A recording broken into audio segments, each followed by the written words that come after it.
Langit Karawang menjelang subuh selalu tampak kelabu, seperti menyimpan letih dari malam yang belum usai. Embun menggantung di bibir daun dan menempel di kaca-kaca kusam bangunan tua, termasuk pada jendela kecil di lantai 2 sebuah kos-kosan sederhana yang sudah bertahun-tahun tak tersentuh renovasi. Di dalam kamar yang sempit itulah Santi menghabiskan hampir separuh hidupnya sejak merantau dari Magelang 4 tahun lalu. Usianya 30, belum menikah, dan tak punya siapa-siapa di kota ini. Ia datang sendirian, membawa tas punggung lusuh, ijazah SMA, dan harapan tipis bisa memperbaiki hidupnya yang tak pernah mudah. Sejak diterima sebagai karyawan tetap di sebuah pabrik tekstil di kawasan industri Karawang Timur, ia memilih tinggal di sebuah tempat kos yang jaraknya bisa ditempuh dengan sepeda ontel tua milik warisan kakaknya. Kos itu bernama Kos Merah, bukan karena warna cat bangunannya, justru warnanya pudar, perpaduan antara krem yang kotor dan merah bata yang luntur, melainkan karena sejarah dan aura yang menempel padanya. Bangunan 2 lantai itu berdiri di ujung jalan kecil yang tak pernah sepenuhnya dialiri cahaya lampu jalan. Jika malam tiba, lorong depan kos itu akan tenggelam dalam kegelapan, seolah menolak cahaya, seolah menyimpan sesuatu yang tak ingin diketahui siapapun. Tapi Santi bukan tipe orang yang mudah percaya pada cerita-cerita angker. Baginya, tempat tinggal hanyalah tempat berlindung dari panas dan hujan. Tak peduli suara-suara aneh dari loteng atau suara langkah pelan yang kerap terdengar dari ujung koridor tengah malam. Ia menganggapnya angin. Selalu angin. Setiap hari, rutinitasnya nyaris tak pernah berubah. Bangun pukul 4, mandi air dingin dari kamar mandi luar yang hanya diterangi lampu neon berkelip, lalu menyeduh kopi sachet dan sepotong roti tawar sebelum mengayuh sepeda sejauh 2 km menuju pabrik. Di sana, ia akan berdiri selama 8 jam di depan mesin jahit industri, menyatukan potongan-potongan kain menjadi seragam sekolah, atau kadang baju kerja ekspor. Pekerjaan monoton yang membuat punggungnya kaku dan matanya buram, tapi ia tak pernah mengeluh. Di pabrik, Santi termasuk pekerja teladan. Tak banyak bicara, tak suka gosip, dan selalu menyelesaikan tugasnya lebih cepat dari target. Namun semua itu bukan karena ambisi, melainkan karena ia ingin cepat pulang. Bukan karena rindunya pada kamar kos yang lembab dan sepi, tetapi karena ia tak punya tempat lain untuk pergi. Santi bukan tipe orang yang mudah berteman. Bukan karena ia sombong, tapi lebih karena hidup telah mengajarkannya bahwa kepercayaan adalah sesuatu yang mahal. Di pabrik, ia hanya dekat dengan Bu Atik, kepala bagian produksi yang sering memberinya makanan sisa bekal. Di kos, ia hampir tak berbicara dengan siapapun. Kadang menyapa sopan jika berpapasan dengan penghuni lain di tangga atau dapur bersama, tapi selebihnya ia mengunci diri di kamar. Dunianya kecil, tak lebih luas dari 3x 4 meter persegi tempat tidurnya berada. Kamar itu, walau sempit dan tak mewah, adalah tempat yang paling sering ia lihat selain ruang produksi pabrik. Dindingnya lembab, kadang berjamur saat musim hujan. Catnya mengelupas di beberapa bagian, memperlihatkan lapisan semen kusam di baliknya. Lantainya berkeramik putih kusam yang sering terasa dingin menusuk tulang, bahkan di siang hari. Sebuah jendela kecil di dekat langit-langit memandang ke halaman belakang yang penuh ilalang tinggi dan pohon mangga tua. Tirainya Santi gantung dari kain bekas gorden yang ia temukan di pasar loak.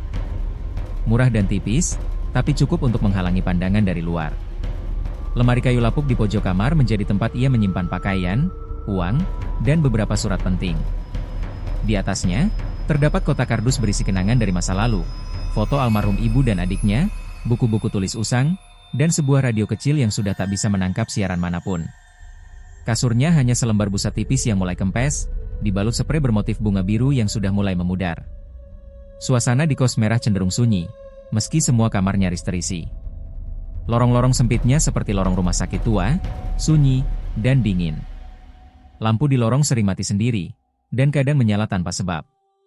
Tidak jarang terdengar suara ketukan dari kamar mandi bersama saat tengah malam, meskipun tak ada siapapun di sana saat diperiksa. Santi tak peduli. Ia hanya ingin hidup tenang, kerja, makan, tidur. Itu saja. Di sebelah kamarnya tinggal seorang perempuan bernama Mbak Lilis. Usianya mungkin tak jauh beda, tapi penampilannya jauh berbeda. Mbak Lilis sering terlihat mengenakan pakaian mahal dan wangi parfum yang menusuk. Ia jarang berinteraksi, bahkan lebih tertutup dari Santi. Kadang terdengar suara gumaman pelan dari kamarnya saat malam, atau suara benda jatuh. Tapi tak ada yang pernah tahu pasti apa pekerjaannya. Yang jelas, ia tidak pernah terlihat bekerja seperti Santi. Santi tidak ambil pusing. Hidupnya bukan untuk mengurusi orang lain. Namun, tak bisa dipungkiri, Kadang ia merasa ada yang ganjil di kosan ini. Bukan hanya soal Mbak Lilis, tapi juga suasana yang tak pernah benar-benar terasa hangat. Seolah dinding-dindingnya menyimpan sesuatu. Sesuatu yang mengintip dari balik celah pintu, dari sudut gelap langit-langit, dari lorong panjang yang remang dan lembab. Namun, malam tetap malam. Waktu tetap berjalan. Dan hidup Santi tetap berputar pada poros yang sama. Pada suatu malam, saat langit Karawang diguyur gerimis, Santi menatap jendela kamarnya yang berembun. Di luar, hanya pekat dan suara rintik. Di dalam, lampu redup dan suara kipas angin tua yang menderu tak teratur. Ia duduk di tepi kasur, menatap lantai seperti biasa, dengan pikiran kosong seperti biasa. Tak ada yang aneh. Tak ada yang berbeda. Tapi entah kenapa, malam itu terasa lebih sunyi dari biasanya. Dan untuk pertama kalinya, ia merasa seperti sedang diperhatikan. Perasaan itu menghantui hingga ke dalam tidurnya. Ia memeluk tubuh sendiri di bawah selimut tipis yang mulai bau lembab karena sering tak kering sempurna. Malam itu, ia bermimpi tentang lorong kos yang panjang dan gelap, berjalan tanpa ujung, lalu mendadak melihat seseorang berdiri diam di ujung lorong, terlalu jauh untuk dikenali, terlalu nyata untuk disebut sekadar mimpi. Keesokan harinya, Santi bangun dengan leher kaku dan kepala berat. Tapi ia tetap menjalani pagi seperti biasa, menyeduh kopi sachet, menyisir rambut, dan mengayuh sepeda ke pabrik. Ia tidak bercerita pada siapapun. Tak ada yang perlu diceritakan. Perasaan-perasaan seperti itu sering datang kepada orang-orang yang kesepian, bukan? Namun, hari-hari berikutnya, ketenangan di kos merah mulai terasa aneh. Keanehan kecil yang perlahan-lahan menggoyahkan logikanya. Dimulai dari suara langkah kaki. Bukan langkah keras, melainkan gesekan pelan, seperti telapak basah yang menapaki lantai keramik. Awalnya ia pikir itu suara Mbak Lilis atau penghuni lain yang ke kamar mandi. Tapi suara itu sering terdengar saat waktu menunjukkan lewat tengah malam, dan berulang lebih dari sekali. Kadang dari lorong, kadang seolah berasal dari atap, meskipun atap kos itu hanya kayu tua dan genteng tipis. Tak mungkin ada orang berjalan di atas sana. Suatu malam, ia mendengar langkah itu lagi, lalu suara seperti gerakan benda ditarik pelan. Sret-sret, diikuti oleh hentakan kecil, lalu hening. Santi duduk diam di atas kasur, jantungnya berdetak lebih cepat. Ia menoleh ke arah pintu kamarnya yang terkunci, lalu ke jendela yang menghadap ke halaman belakang. Tidak ada siapa-siapa. Lalu lampu kamar mandi tiba-tiba menyala. Kilatan cahaya dari celah bawah pintu cukup terang untuk menyusup ke kamarnya. Awalnya ia mengira ada penghuni lain yang sedang buang air, tapi setelah beberapa menit, tak terdengar suara air sama sekali. Tidak ada keran, tidak ada flush. Hanya cahaya yang terus menyala. Rasa ingin tahu mengalahkan rasa takutnya. Ia membuka pintu sedikit, mengintip ke lorong. Lorong itu kosong. Lampu kamar mandi menyala terang. Pintu sedikit terbuka, berderi tertiup angin entah dari mana. Santi mendekat dengan langkah ragu, menahan napas. Saat ia menyentuh gagang pintu kamar mandi, hawa dingin menyambutnya, bukan dingin biasa, tapi seperti hawa dari kulkas yang sudah lama tak dibuka. Di dalam, tak ada siapa-siapa. Hanya ember, gayung, dan lantai basah. Santi mematikan lampunya cepat-cepat dan kembali ke kamar dengan langkah terburu. Itu pertama kalinya ia merasa benar-benar merinding di kos itu. Bukan karena apa yang ia lihat, tetapi karena apa yang tidak terlihat. Namun, seperti kebiasaannya, ia mencoba mengabaikan semua itu. Ia berpikir mungkin saklar lampu rusak, atau salah satu penghuni lupa mematikan lampu. Soal suara langkah kaki, bisa saja itu suara tikus besar di langit-langit, atau bahkan mimpi yang terbawa nyata.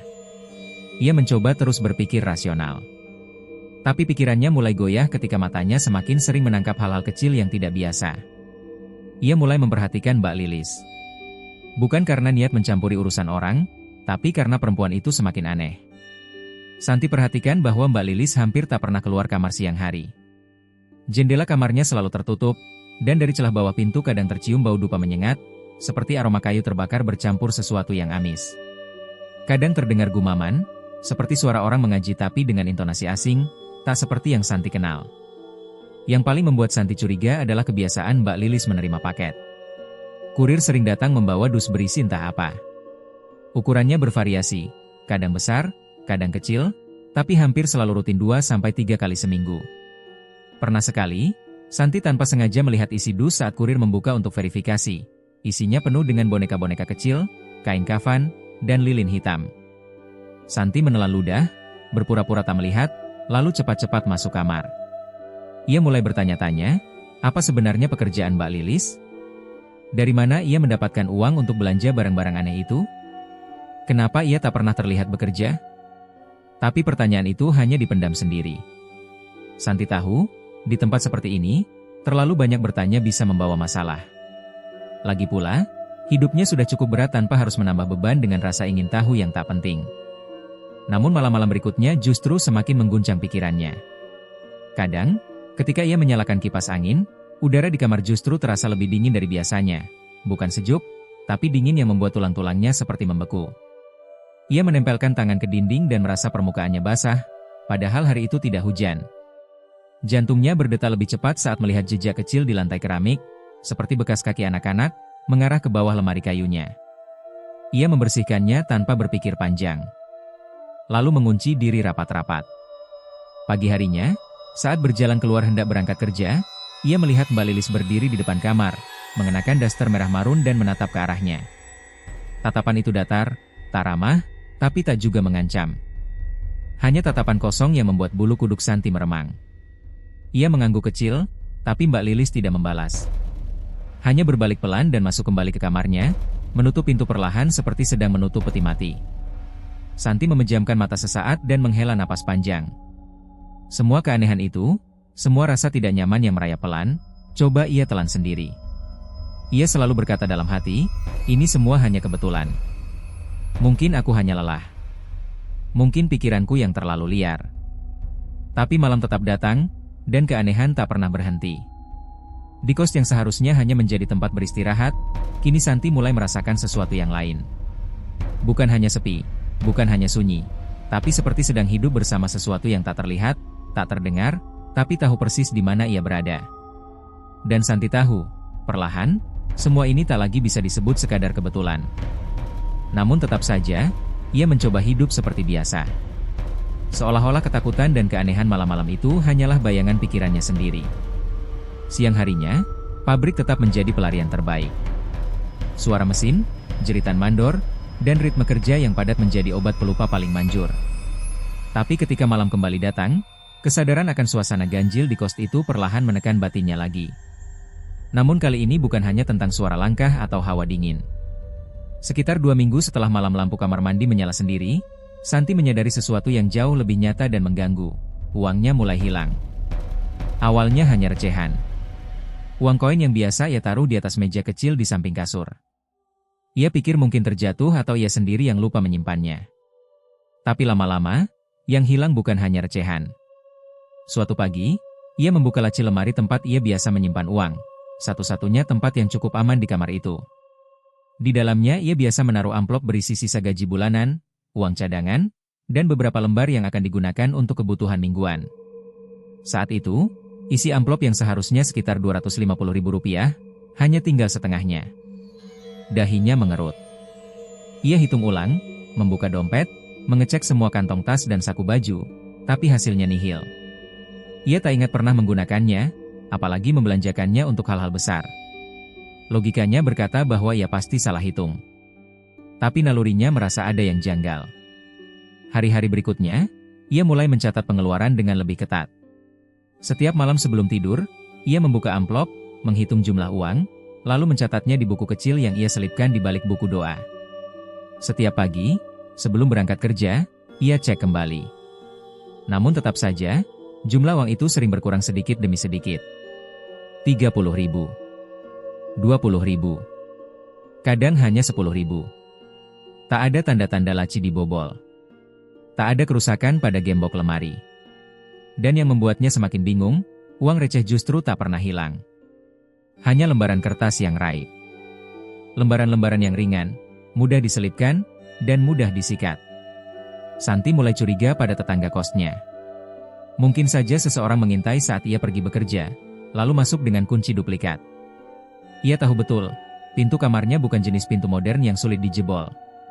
Kunci kuningan model lama itu bahkan bisa dibuka dengan pisau kecil jika tahu triknya. Malam itu, ia menambah satu lagi pengaman di kamarnya, gembok tambahan yang ia beli di warung dekat pabrik. Ia juga mulai menyimpan uang bukan lagi di laci, tapi di bawah lipatan kasur, bahkan pernah ia sembunyikan di balik kaleng bekas biskuit yang ia tumpuk bersama pakaian dalam. Namun tetap saja, uangnya menghilang. Rasa frustasi mulai menyerang. Ia jadi waspada pada suara-suara kecil, cepat tersentak oleh gerakan di luar kamar, bahkan mulai memelototi Mbak Lilis dengan curiga setiap kali mereka berpapasan. Mbak Lilis sendiri tetap seperti biasa, menyendiri, sering kedatangan paket, dan sesekali menghilang berhari-hari tanpa jejak. Sikapnya yang dingin membuat Santi makin yakin bahwa ada yang disembunyikannya. Suatu sore, Santi pura-pura pulang lebih awal dari pabrik.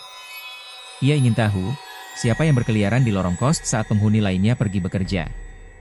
Ia duduk diam di dalam kamar dengan lampu dimatikan, hanya membiarkan cahaya dari jendela menyelinap masuk. Ia menunggu, menahan napas, dan mendengarkan setiap suara. Lalu, sekitar pukul 3 sore, ia mendengar suara pintu kamar tetangganya, Mbak Lilis, berderit pelan. Suara itu diikuti langkah kaki, kecil. Bukan langkah orang dewasa. Langkah itu ringan, cepat, seolah kaki mungil berlari kecil di atas ubin. Santi membeku. Suaranya makin dekat, dan entah kenapa, terasa lebih rendah dari ambang pintu. Dan tiba-tiba, terdengar suara seperti lemari kecil digeser pelan, dari dalam kamarnya sendiri. Santi sontak berdiri, membuka pintu dan menyalakan lampu. Tapi saat itu, tidak ada siapapun. Lemarinya tetap terkunci. Tak ada benda yang bergeser. Tapi udara terasa lebih dingin dari biasanya, dan bulu kuduk di lehernya berdiri tanpa alasan. Malam itu, ia tidak bisa tidur. Matanya terus mengawasi pintu dan lemari. Dan untuk pertama kalinya, ia mulai memikirkan hal-hal yang lebih dari sekadar maling atau manusia. Jangan-jangan ada yang gak kelihatan, pikirnya. Tapi ia buru-buru menggelengkan kepala. Jangan mikir yang aneh-aneh, San. Kamu cuma kecapean. Ia coba menenangkan diri dengan menyalakan radio kecil warisan ayahnya, menyetel lagu dangdut lawas yang biasa menemaninya bersih-bersih kamar. Tapi bahkan lagu-lagu itu tak mampu menepis bayangan hitam di sudut pikirannya. Santi mencoba semua cara. Menyimpan uang di tempat tersembunyi, menambahkan kunci, bahkan menaruh sepotong kayu panjang melintang di pintu setiap kali ia hendak tidur. Tapi uangnya terus saja hilang. Sedikit demi sedikit, perlahan, tapi konsisten. Seperti ada tangan tak terlihat yang tahu setiap tempat ia sembunyikan uang. Dan akhirnya, ia menyerah. Ia duduk di lantai kamar, menatap kosong pada lemari kecilnya yang terkunci. Matanya kosong, napasnya berat. Kali ini, ia tak bisa lagi menyangkal. Ini bukan ulah manusia. Ini bukan maling. Ini sesuatu yang lain. Tapi meski nalurinya berkata begitu, logikanya masih menolak. Ia belum mau percaya bahwa ia hidup serumah dengan makhluk tak kasat mata. Ia masih berusaha mencari jawaban rasional. Mungkin ada lubang di lantai. Mungkin tikus. Mungkin seseorang menyelinap saat ia tertidur. Mungkin aku yang gila, gumamnya pelan.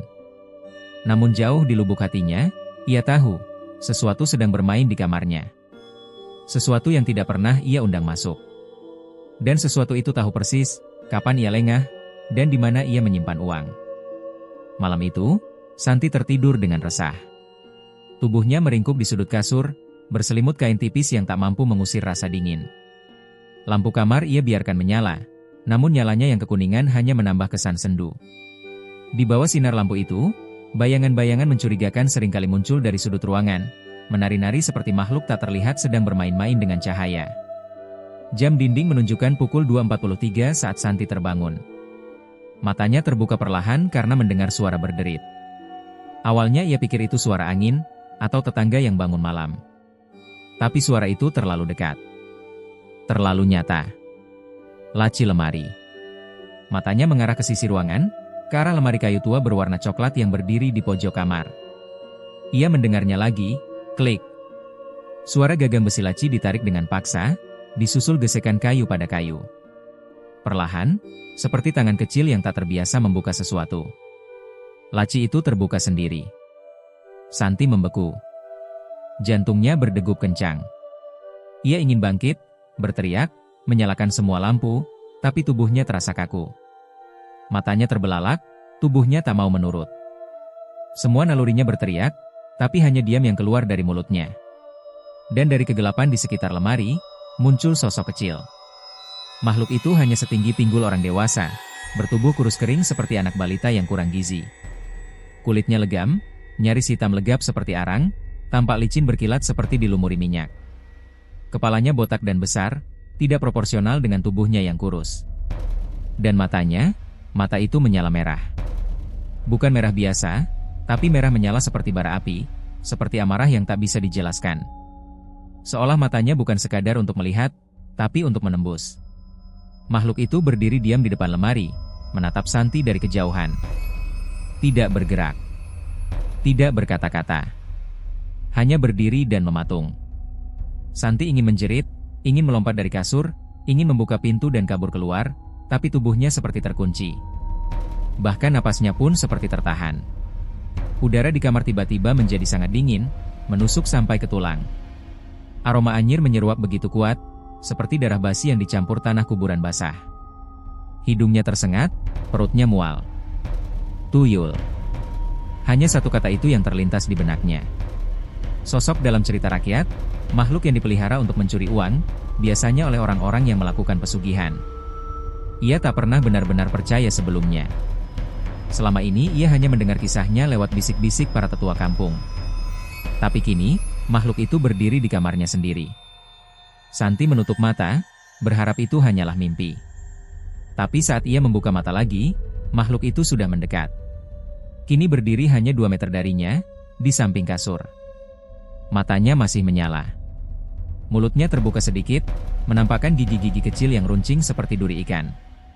Dari tubuhnya menetes cairan hitam pekat, menimbulkan noda di lantai kayu. Suaranya mengerang pelan, seperti napas bocah yang sesak. Lalu tanpa aba-aba, makhluk itu berlari ke arah dinding, dan menembusnya begitu saja. Tak ada suara. Tak ada bekas. Hanya udara dingin yang tertinggal dan aroma anyir yang semakin pekat.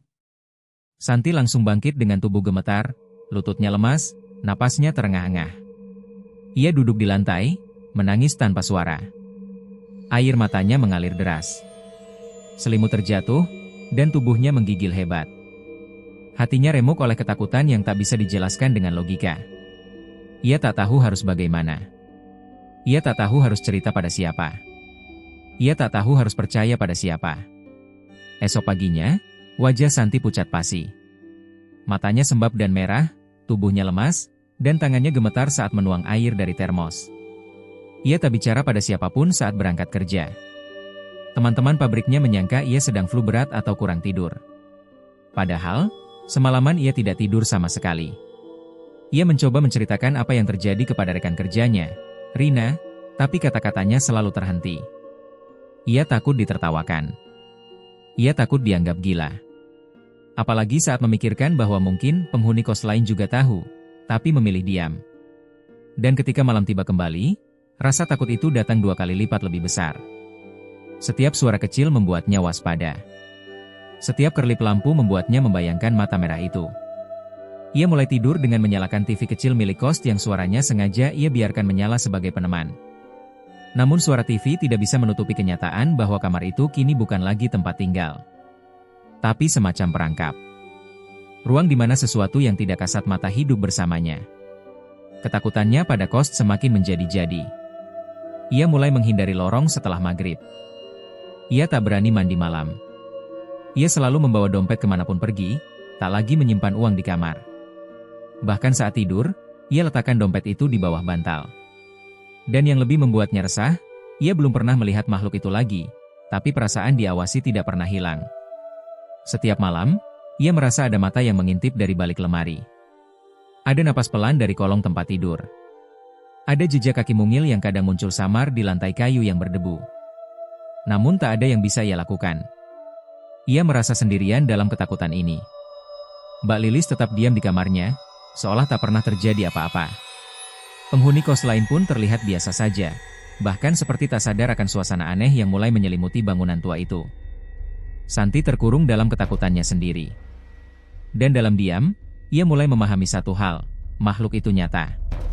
Sosok kecil itu bukan mimpi. Dan jika ia berani muncul di dalam kamar, itu berarti sesuatu yang lebih buruk sedang mengintainya. Dan untuk pertama kalinya dalam hidupnya, Santi berdoa bukan untuk kesehatan, bukan untuk rezeki, tapi agar malam cepat berlalu. Tapi malam tetap datang. Dan malam-malam berikutnya datang pula, tak peduli seberapa kuat Santi berdoa. Rasa takut itu menetap, menghuni setiap celah pikirannya, mencengkeramnya dalam sunyi yang makin menyesakkan. Ia mulai tak betah di kamar. Tak betah di kos.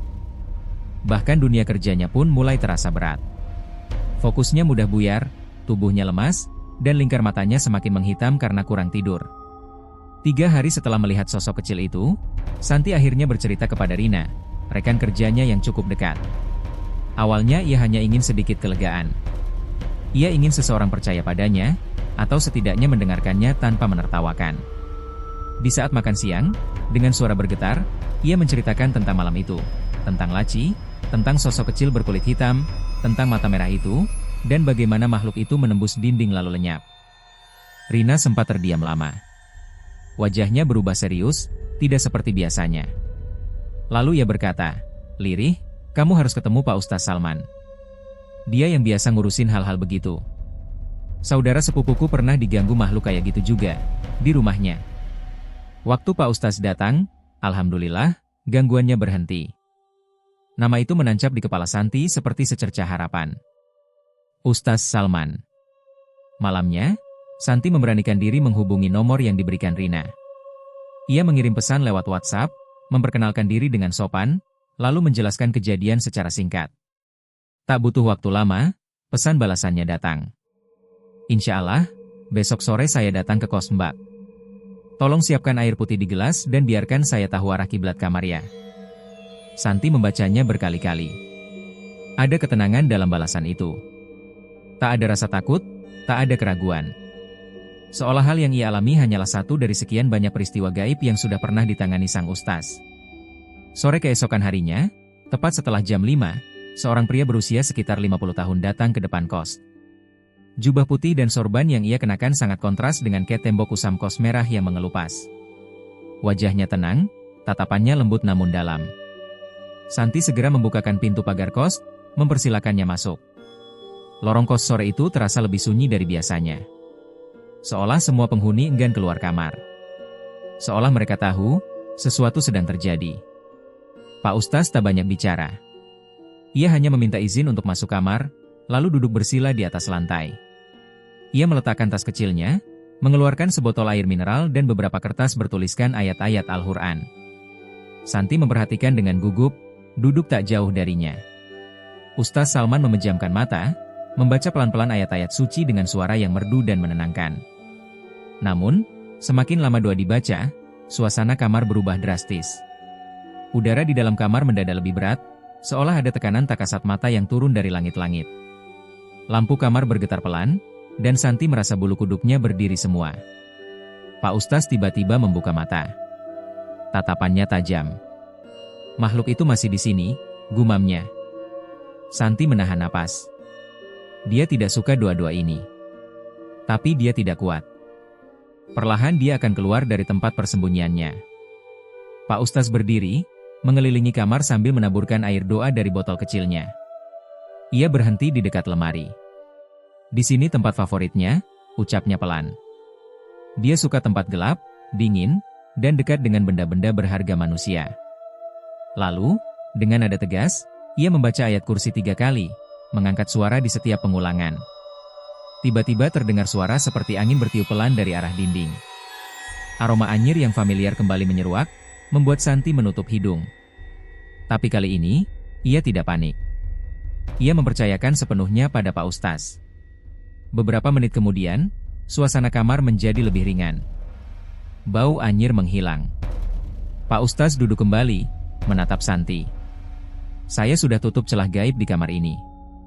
Tapi makhluk itu bukan dari tempat ini, Mbak. Dia cuma diutus. Ada yang memerintahkannya.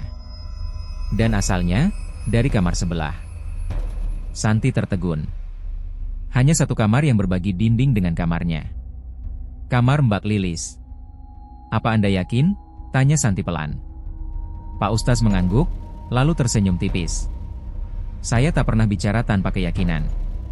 Saya tak tahu siapa Mbak Lilis, tapi aura kamar sebelah sangat berat. Saya merasakan banyak energi negatif yang tertahan di sana. Seperti rumah bagi sesuatu yang kelam. Malam itu, Pak Ustaz menuliskan beberapa ayat Al-Quran di kertas kecil dan menempelkan di setiap sudut kamar. Di atas pintu, di bawah jendela, di dinding lemari, bahkan di bawah kasur. Ia juga memberikan segelas air doa kepada Santi dan memintanya untuk memercikannya ke lantai, terutama di pojok-pojok kamar. Saya tidak bisa selalu ada di sini, Mbak. Tapi Allah selalu ada. Jaga wudhu. Baca ayat kursi sebelum tidur. Jangan simpan uang di tempat yang sama terus-menerus. Dan jangan terlalu percaya pada kesunyian, karena kadang kesunyian itu disukai makhluk-makhluk yang ingin mengambil lebih dari sekadar uang. Santi hanya bisa mengangguk. Beberapa hari setelah kunjungan Pak Ustaz, sesuatu berubah di kos. Kamar Santi terasa lebih ringan. Ia bisa tidur tanpa rasa was-was. Tak ada lagi suara laci terbuka, tak ada jejak kaki mungil, tak ada aroma anyir. Bahkan uangnya, yang dulu selalu berkurang tanpa jejak, kini tetap utuh. Ia menyimpannya di dalam dompet yang ia letakkan di atas rak terbuka, dan tak pernah hilang lagi. Namun kamar Mbak Lilis tetap sunyi. Mbak Lilis sendiri masih jarang keluar. Tapi sejak hari itu, Santi mulai memperhatikan sesuatu yang tak pernah ia sadari sebelumnya. Sesekali, dari celah pintu kamar Mbak Lilis yang tak rapat, terlihat bayangan dua kaki kecil tak beralas berdiri diam. Seolah sedang menunggu perintah. Dan malam-malam berikutnya, jika Santi kebetulan terbangun dan mendengar suara aneh dari kamar sebelah, ia hanya bisa menatap dinding tipis yang memisahkan mereka, dan berdoa lebih lama. Karena kini ia tahu, tuyul itu nyata. Tuyul itu masih ada. Tuyul itu milik seseorang.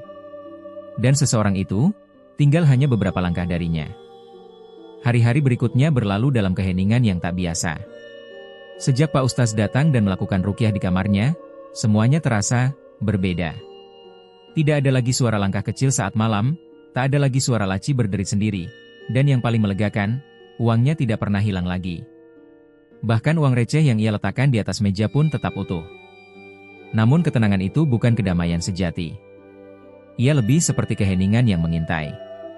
Seperti seseorang yang menahan napas, menunggu sesuatu meledak. Kos merah terasa lebih dingin dari biasanya. Bukan hanya dari suhu, tapi dari sikap penghuninya yang makin tertutup, makin menunduk, makin hati-hati setiap berpapasan di lorong. Mbak Lilis, tetangganya yang dulu masih sesekali keluar kamar untuk menerima paket atau sekadar duduk di tangga sambil merokok, kini hampir tak pernah terlihat.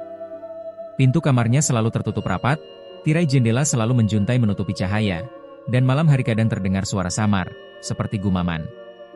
Seperti orang berbicara sendiri, atau mungkin, berdialog dengan sesuatu yang tak terlihat. Santi, meski telah merasa lebih aman, tetap memantau gerak-gerik di sekitarnya dengan kewaspadaan. Ia menyimpan Al-Quran kecil di bawah bantal, rajin sholat tepat waktu, dan menempelkan doa-doa yang diberi Pak Ustaz di dalam dompetnya. Tapi tetap saja, bayang-bayang kamar sebelah tidak pernah benar-benar hilang dari pikirannya. Hingga suatu malam, ketika Santi baru saja selesai mencuci piring di dapur belakang, ia mencium aroma aneh. Bau busuk yang samar, mirip bau bangkai atau daging basi. Ia menoleh ke arah lorong. Kosan sunyi seperti biasa. Tak ada satupun penghuni keluar kamar. Namun bau itu tetap menusuk. Keesokan harinya, ia mendengar bisikan lirih dari dua penghuni lain, Mbak Imah dan Dian, yang sedang duduk di depan kamar sambil menyapu halaman. "Kau nyium gak, kemari malam? Bau kayak mayat?"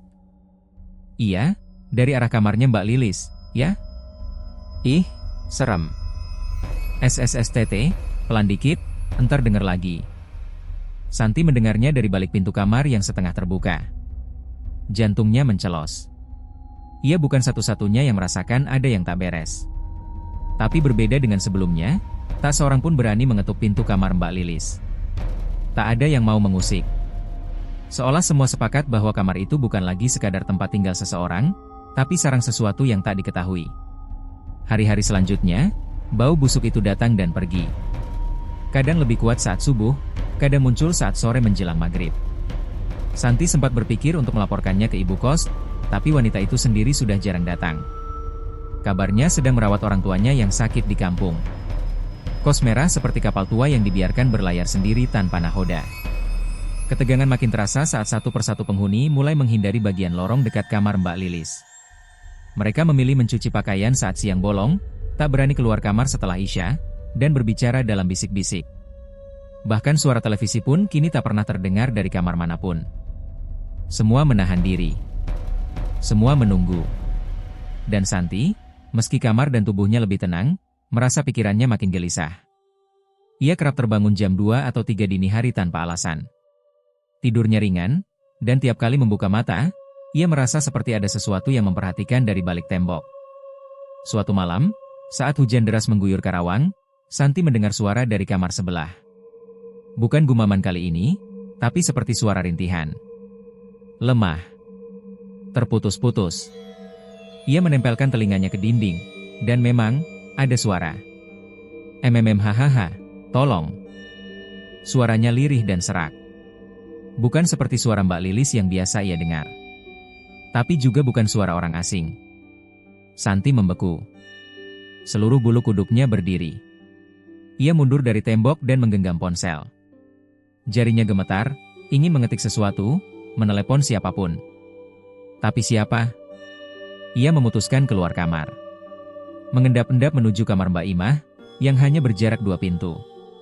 Ia mengetuk perlahan, dan setelah beberapa detik, Mbak Imah membukakan pintu dengan wajah cemas.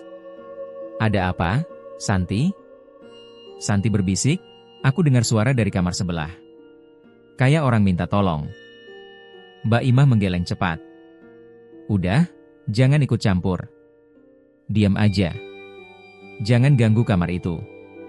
Kita gak tahu apa yang sebenarnya terjadi. Tapi, udah. Mbak Imah menutup pintu begitu saja. Santi terpaku di lorong yang kini lebih gelap dari biasanya. Lampu lorong berkedip pelan, seperti merespons ketegangan yang merayap di udara. Malam itu, suara rintihan kembali terdengar. Tapi lebih pelan. Lebih jauh. Dan esoknya, bau busuk menguar lebih pekat dari biasanya. Santi tak tahu kenapa, tapi pagi itu ia memutuskan berangkat kerja lebih awal. Ia merasa butuh menjauh sebentar dari kos, dari kamar itu, dari ketakutan yang semakin mengeras. Namun sebelum ia sempat mengunci pintu, ia melihat sesuatu yang membuatnya nyaris menjatuhkan kunci. Seekor kucing hitam mati di dekat tangga, tepat di depan kamar Mbak Lilis. Matanya terbuka, lehernya bengkok, dan di tubuhnya terdapat bercak darah kecil. Tak ada yang berani menyentuh bangkai itu. Santi hanya berdiri sejenak, lalu bergegas pergi dengan dada berdegup kencang. Ketika malam datang kembali, suasana kos merah seperti menahan napas. Tak ada suara apapun. Tak ada suara televisi, tak ada suara air dari kamar mandi, bahkan tak terdengar suara jangkrik dari halaman. Lorong seakan menjadi ruang hampa. Dan untuk pertama kalinya, kamar Mbak Lilis benar-benar sunyi. Tidak ada gumaman. Tidak ada langkah. Tidak ada satupun suara. Kesunyian yang lebih menakutkan daripada suara apapun. Santi menatap pintu kamar sebelah dengan perasaan bercampur. Antara penasaran dan ketakutan. Ia tahu sesuatu telah berubah. Dan diam-diam, ia merasa bahwa kamar itu tak hanya kosong, tapi sedang menyimpan kematian. Dan pagi harinya, kematian itu benar-benar ditemukan. Hari itu, matahari bahkan belum tinggi ketika jeritan melengking memecah keheningan di kos merah. Suara itu datang dari Mbak Imah, yang pagi itu berniat menanyakan sesuatu ke kamar Mbak Lilis. Santi yang baru saja selesai mencuci muka di kamar mandi langsung keluar begitu mendengar jeritan tersebut. Beberapa penghuni lain juga bergegas keluar dari kamar masing-masing, menyisakan lorong yang sempit namun penuh kecemasan. Dia, busuk. Ya Allah, dia busuk semua. Mbak Imah terduduk di lantai, wajahnya pucat pasi, tubuhnya gemetar tak terkendali. Beberapa pria yang tinggal di lantai bawah segera naik. Salah satunya memberanikan diri mendobrak pintu kamar Mbak Lilis yang ternyata tak dikunci sama sekali. Pintu kayu itu terbuka perlahan, mengeluarkan bunyi decit yang menyayat. Bau busuk yang sebelumnya hanya samar, kini langsung menghantam seperti gelombang ganas. Semua orang mundur beberapa langkah. Beberapa menutup hidung, beberapa yang tak kuat langsung muntah di tempat. Tapi Santi tetap berdiri di tempatnya, matanya terpaku pada sosok di balik pintu kamar yang terbuka separuh itu. Di dalam kamar yang gelap dan pengap, tubuh Mbak Lilis tergeletak di atas kasurnya yang tipis. Bajunya robek, tubuhnya membengkak, sebagian kulitnya menghitam dan melepuh. Wajahnya sulit dikenali. Matanya terbuka, memandang kosong ke langit-langit kamar. Tapi yang paling mengerikan adalah bekas luka di tubuhnya, luka-luka kecil seperti gigitan. Dan yang paling menonjol, bagian dada kirinya, tepat di atas payudara, berlubang, seperti dikunyah oleh rahan kecil dan tajam. Santi menahan napas. Tubuhnya menggigil. Pemandangan itu bukan sesuatu yang bisa dijelaskan dengan logika biasa. Ia tahu, itu bukan gigitan manusia. Bukan juga binatang. Polisi datang tak lama kemudian. Garis polisi dibentangkan. Beberapa penghuni kos dimintai keterangan, termasuk Santi. Ia menceritakan apa yang ia tahu, tentang Mbak Lilis yang jarang keluar kamar, bau busuk yang semakin sering tercium, dan suara-suara aneh yang terdengar dari kamar itu. Tapi ia tak berani menyebut tentang tuyul, tentang ritual, atau tentang kejadian malam-malam sebelumnya. Ia tahu, polisi tidak akan percaya. Bahkan mungkin akan menertawakannya.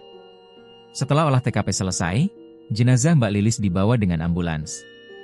Tapi yang aneh, polisi tidak menyegel kamar kos itu.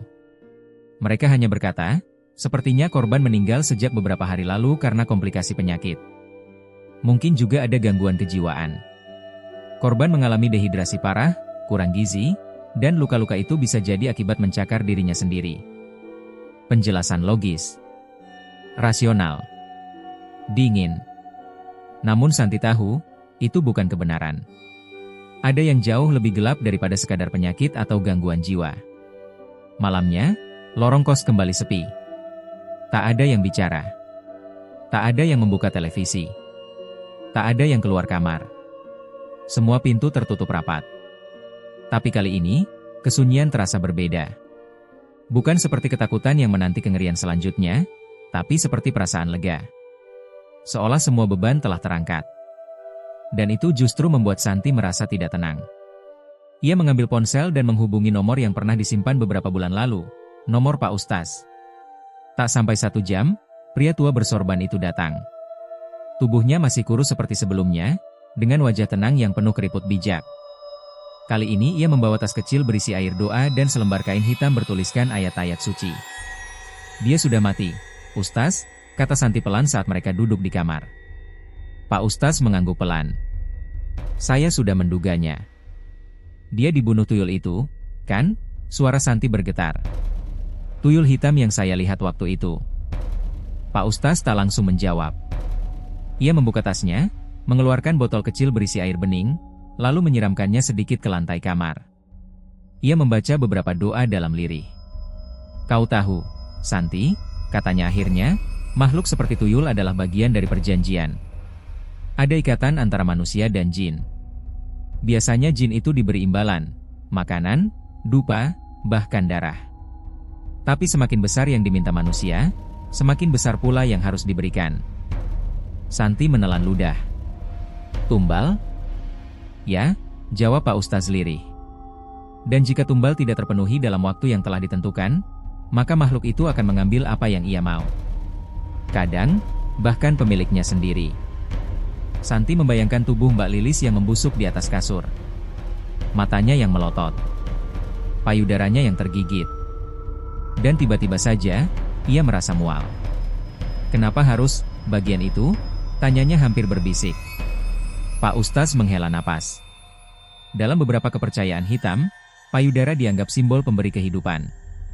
Darah dari sana dipercaya sebagai persembahan paling sakral dalam ilmu pesugihan tertentu. Jika tidak diberi secara sukarela, maka makhluk itu akan mengambilnya sendiri.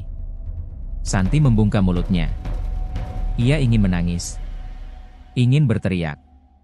Tapi suara Pak Ustaz terus berlanjut. Saya pernah dengar dari salah satu kiai sepuh di kampung, ada jenis tuyul yang bukan berasal dari proses biasa. Tuyul yang dibesarkan dari bayi manusia mati, bayi yang dikutuk, dikurung, dan dipelihara selama bertahun-tahun dalam wadah gelap. Saat dilepaskan, mereka tak hanya mengambil uang. Mereka haus darah. Santi merinding hebat. Jantungnya berdetak tak karuan. Tapi, tuyul itu masih di sini, Ustaz? Pak Ustaz menatap ke arah dinding kamar yang berbatasan langsung dengan kamar bekas Mbak Lilis.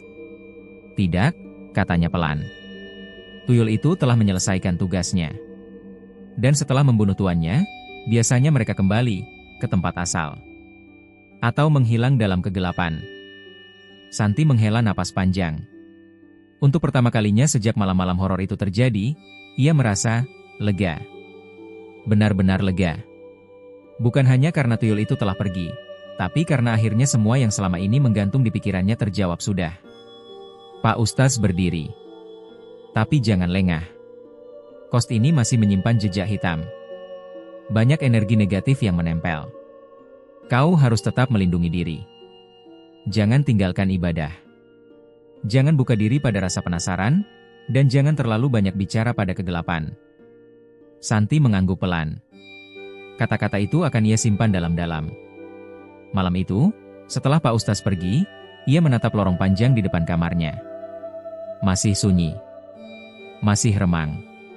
Tapi entah mengapa, untuk pertama kalinya, kos itu terasa sedikit lebih terang. Seperti luka lama yang perlahan mulai sembuh. Tapi di balik pintu kamar bekas Mbak Lilis yang kini tergembok rapat, masih ada bau samar yang tak juga hilang. Beberapa hari setelah kematian Mbak Lilis, Santi mulai merasa bahwa keheningan di kos merah bukanlah pertanda bahwa semuanya telah usai. Ada sesuatu yang belum selesai. Seperti lubang tak terlihat yang masih terbuka di antara dinding-dinding tua itu, menunggu seseorang cukup berani untuk menggalinya. Santi tak tahu pasti apa yang mendorongnya. Apakah rasa penasaran atau ketidaknyamanan yang tak kunjung reda. Tapi malam-malamnya kini dipenuhi mimpi aneh. Kadang ia melihat sosok wanita tua dengan rambut panjang tergerai, berdiri di lorong kos sambil menatapnya tanpa suara. Kadang ia bermimpi berada di sebuah ruangan gelap dengan cahaya lilin dan bau kemenyan yang menyengat. Mimpi itu terus berulang. Terlalu jelas untuk diabaikan.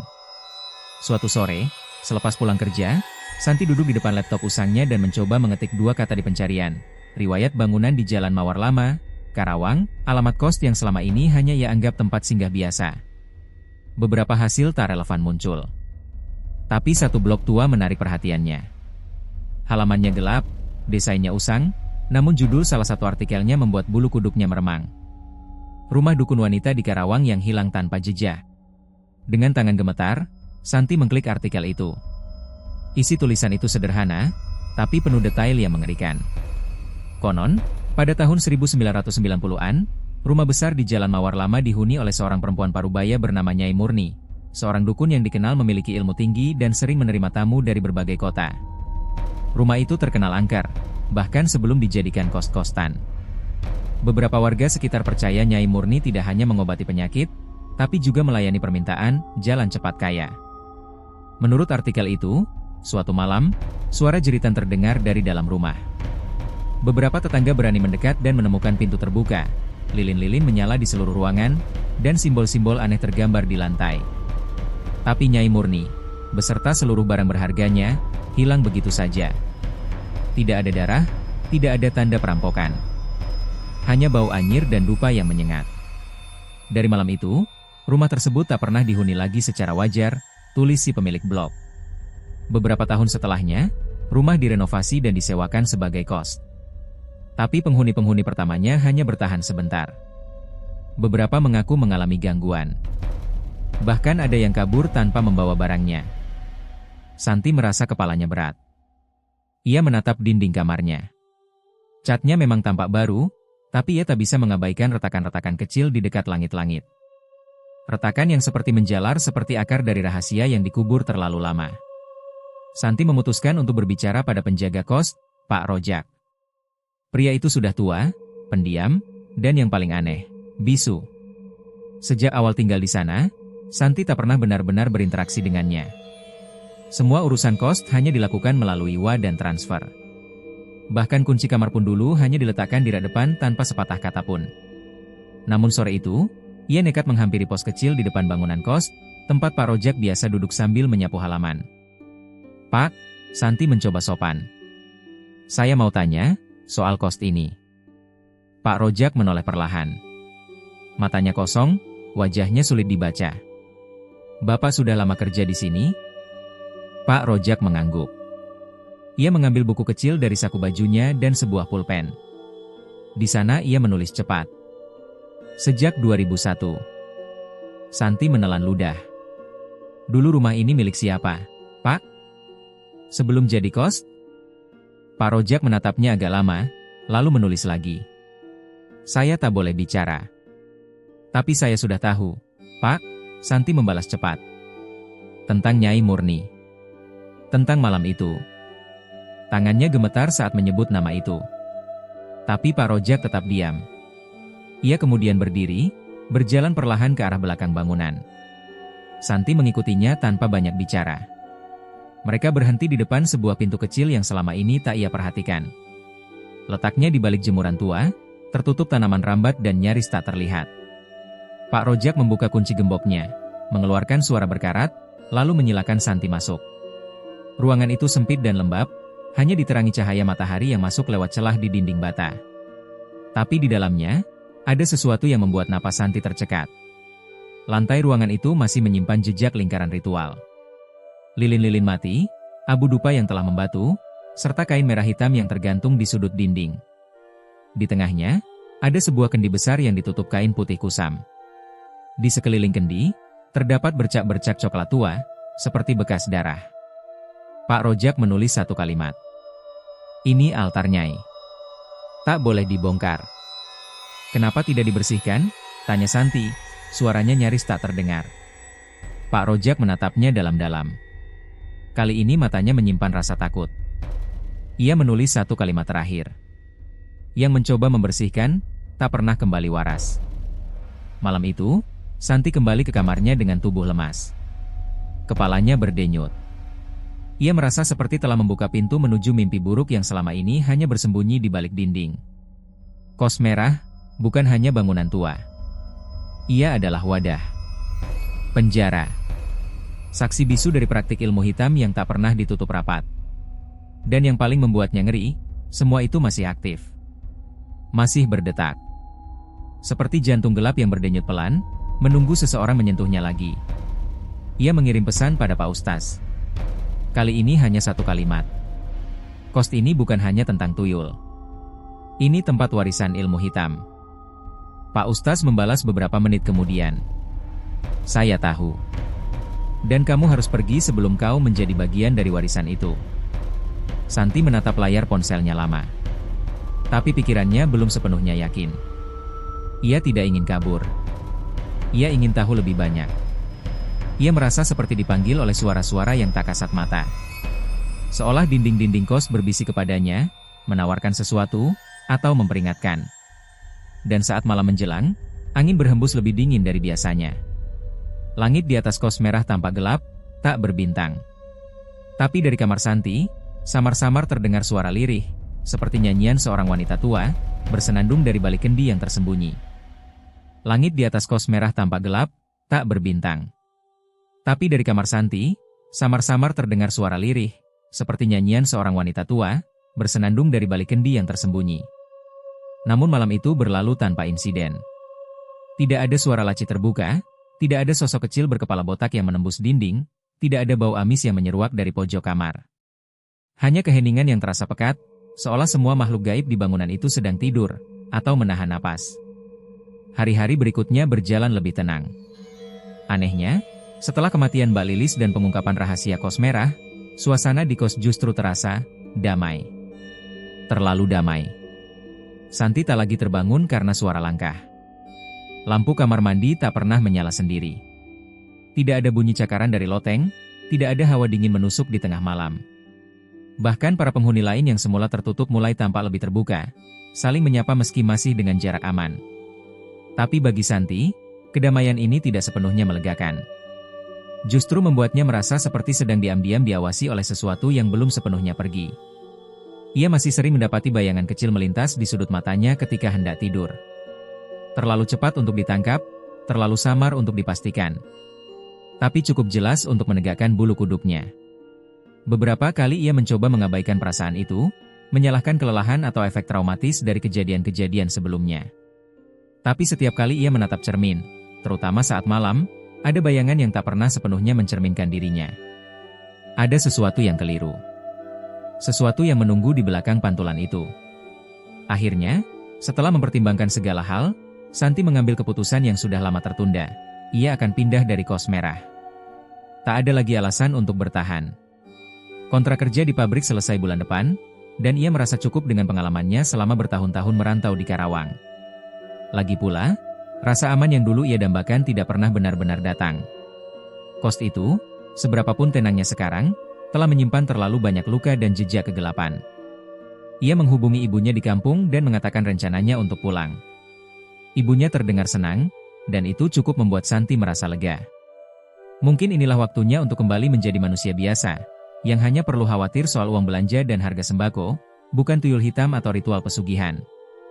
Hari itu, Santi mulai mengemas barang. Bajunya ia lipat satu persatu, memasukkan ke dalam koper biru tuanya. Buku-buku, peralatan mandi, sisa makanan di rak kecil, semuanya ia bereskan dengan hati-hati. Setiap sudut kamar ia sapu, seolah tak ingin meninggalkan satupun jejaknya. Namun saat ia mengangkat kasur tipisnya untuk digulung, ia menemukan sesuatu yang membuat tubuhnya membeku. Di lantai kayu yang berdebu, tergeletak selembar uang Rp5.000, lusuh, basah seperti baru dikeluarkan dari air. Warnanya pudar, dan ada noda kehitaman di sudutnya. Tapi bukan itu yang membuatnya menggigil, melainkan bau yang keluar dari uang itu. Bau anyir. Bau darah yang familiar. Tangannya gemetar. Ia tak berani menyentuh uang itu. Ia hanya mematung, menatap lembaran itu seperti menatap kutukan lama yang kembali dari kubur. Tidak, gumamnya lirih. Kamu seharusnya sudah pergi. Tapi tak ada jawaban. Hanya angin tipis yang lewat dari jendela, mengibaskan tirai, seperti isyarat bahwa sesuatu sedang bergerak, perlahan, tapi pasti. Santi mundur perlahan, menatap uang itu seolah bisa melompat kapan saja. Ia mengambil plastik bening dari rak, dan dengan penjepit, ia memungut uang itu dan memasukkannya ke dalam plastik. Ia tak tahu untuk apa. Mungkin sebagai bukti. Mungkin sebagai jimat. Atau mungkin, hanya sebagai pengingat bahwa tuyul itu belum pergi. Malam terakhir di kos merah, Santi tak bisa tidur. Ia hanya duduk di atas koper yang sudah tertutup rapat, menatap kosong ke arah pintu. Tak ada suara apapun. Bahkan jangkrik pun seolah enggan bersuara malam itu. Tepat pukul 2 dini hari, ia mendengar suara kecil dari bawah tempat tidur. Tok, tok, tok. Suara seperti ketukan jari kecil pada kayu. Pelan. Teratur. Seperti kode. Santi menutup telinganya. Ia menutup mata. Ia berdoa dalam hati. Tapi suara itu tak berhenti. Dan di balik kelopak matanya yang tertutup rapat, ia bisa membayangkan sosok kecil itu berdiri di ujung tempat tidurnya. Mata merahnya menyala. Gigi kecilnya mencuat keluar dari bibir yang koyak. Dan senyumnya, senyum yang tak mengenal belas kasihan. Tok, tok, tok. Pagi harinya, Santi meninggalkan kos tanpa menoleh ke belakang. Ia menyerahkan kunci kamar ke Pak Rojak yang hanya mengangguk pelan, lalu berjalan cepat ke halte terdekat. Ia tidak ingin tahu apa yang terjadi setelahnya. Ia hanya ingin pergi. Menjauh. Beberapa minggu setelah kepindahannya, Santi mulai membangun kehidupan baru di kampung. Ia membuka warung kecil bersama ibunya, membantu tetangga, dan mulai merasa normal lagi. Tapi setiap malam, ketika hendak tidur, ia memeriksa bawah tempat tidurnya. Kebiasaan itu tak pernah hilang. Dan plastik kecil berisi uang lusuh itu, masih ia simpan di dalam lemari, terkunci rapat. Hanya sekali ia berani membuka plastik itu. Dan saat itu, ia menyadari bahwa bau anyirnya tak pernah benar-benar hilang. Seperti luka lama yang mengering, tapi selalu terasa perih saat disentuh. Kadang, saat malam terlalu sunyi, ia merasa seperti mendengar suara kecil, ketukan, dari luar jendela. Dan saat ia menoleh, tidak ada siapa-siapa. Tapi ia tahu. Di suatu tempat, di suatu sudut dunia yang tak terlihat, tuyul itu masih menunggu. Mungkin untuk kembali padanya. Atau, mungkin untuk mencari tuan barunya.